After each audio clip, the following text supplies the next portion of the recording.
Vedremo quest'oggi come creare unità bootable da terminale. Online, esistono programmi in grado di creare USB avviabile, ma, quest'ultimi lavorano solo con le USB. Vedremo invece, come fare la stessa cosa con SSD e hard disk esterni. Per prima cosa, montiamo il nostro file ISO. A partire da Windows 8 puoi montare ISO in un'unità virtuale semplicemente facendo doppio clic su di esso, senza necessità di programmi per la creazione di unità virtuali. Apriamo ora il terminale come amministratore.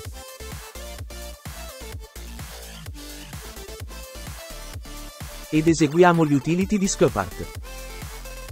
Visualizziamo la lista di dischi. Ora, io seleziono il disco 2, voi selezionate il disco che vi interessa, potete distinguerlo dagli altri vedendo la colonna dimensione.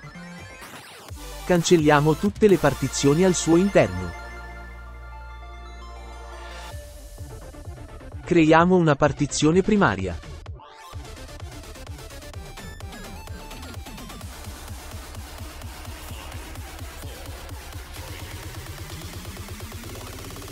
Selezioniamo la partizione appena creata. Contrassegniamola come attiva. Formattiamola con il file system NTFS.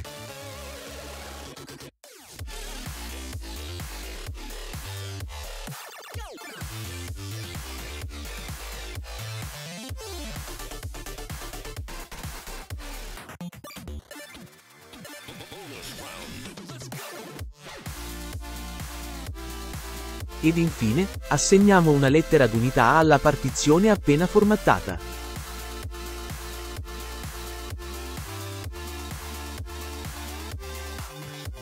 Teniamo aperto Esplora risorse per visualizzare le lettere di unità con cui dobbiamo lavorare, nel mio caso la lettera E è il file ISO montato, mentre F è la partizione appena creata, su hard disk esterno.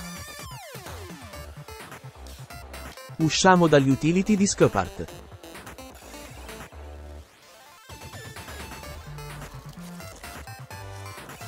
Rechiamoci nell'unità appena montata, per poi spostarci nella sottocartella Boot.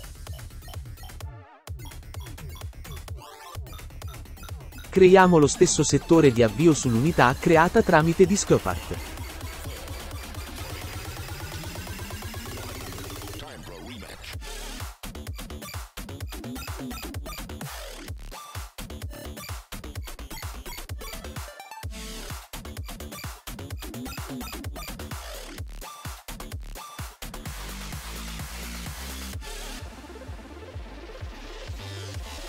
Spostiamoci nella directory precedente.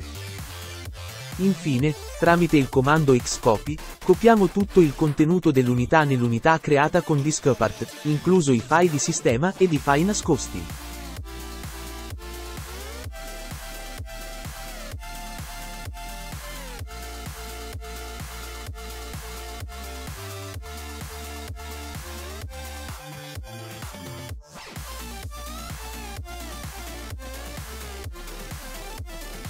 Se nel corso dell'operazione vi sembra che la schermata si blocchi, non chiudere il terminale, l'operazione richiede del tempo, anche se sembra bloccata, l'operazione va avanti. Purtroppo, la procedura non può essere utilizzata con delle distro Linux. Al termine dell'operazione non vi resta che riavviare il computer ed avviare dall'unità, premendo un tasto che dipende dal vostro BIOS. Vedi su internet come avviare da USB, la procedura è simile.